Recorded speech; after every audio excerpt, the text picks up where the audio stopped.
Olha, com o passar do tempo, é natural que os idosos percam um pouco o apetite, mas é preciso ficar atento com a desnutrição. Esse é o tema da nossa pausa gostosa do café.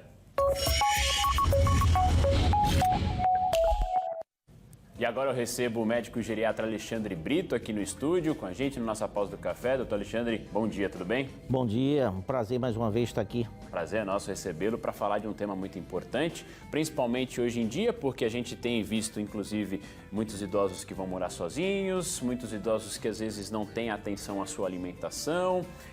Primeiro, quando é que a gente percebe que existe um caso de desnutrição, doutor? Na verdade, especificamente em relação aos idosos que moram sozinhos, né, e tem crescido muito no mundo todo, e aqui no nosso país não é diferente, com muita frequência os idosos estão passando a morar sozinhos e a maioria deles apresenta algum grau de subnutrição, né?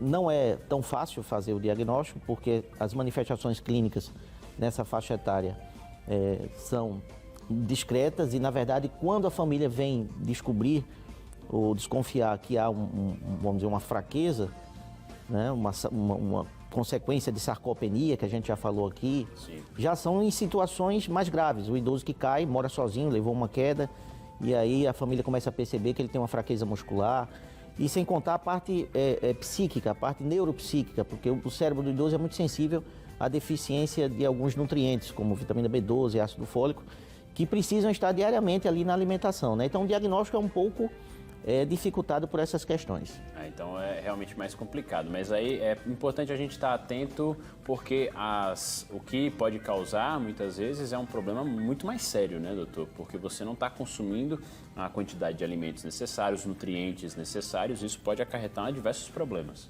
Exatamente. Aumentou muito essa incidência de idosos por opção, né? Eu estou me referindo aqui não à parte de negligência ou abandono, mas o idoso que por opção e circunstâncias sociofamiliares estão morando sozinhos, né? E até por decisão própria, não querem ir para a casa dos filhos, idosos que persistem ali no interior do estado, com o resto da família morando na capital e não quer sair ali da sua cidade, da sua casa. É um tema delicado, precisa envolver uma multidisciplinaridade, né, com assistente social, psicólogo, não é só o geriatra aí nessa questão, para poder racionalizar toda essa questão de cuidado com o idoso, mesmo em uma certa distância.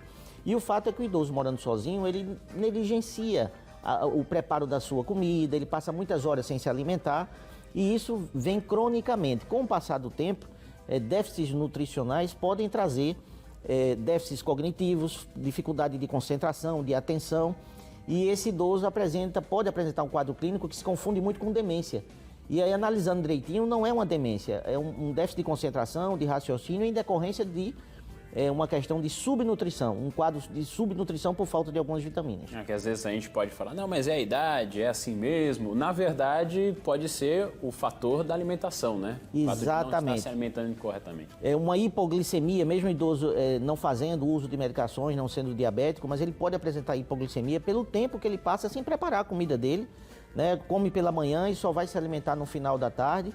E ele pode apresentar quadros hipoglicêmicos e ter confusão mental. Então você imagina esse idoso saindo para uma padaria, né, e sofrendo um acidente na rua, né? Ele por ter uma perda de atenção e de concentração, ele atravessa um trilho de trem sem ver que o trem está passando ali, ele não tem mais aquela atenção com o semáforo. Então é uma questão sociofamiliar, mas que repercute muito na vida e na saúde do idoso, né? E por isso a gente reforça também, né, doutor, a necessidade de você, como é difícil você ter esse acompanhamento específico, tanto a ida ao médico constantemente, regularmente, para fazer todos os seus exames, para ter um acompanhamento, para poder diagnosticar, isso é muito importante também. Importantíssimo. Então a família ir lá e trazer esse idoso periodicamente, num intervalo mais curto, se possível, para ter essa avaliação geriátrica e gerontológica, né, para a gente ver essa parte social também, que a gente precisa ver, sociofamiliar, enfim, a gente precisa ver durante os nossos atendimentos.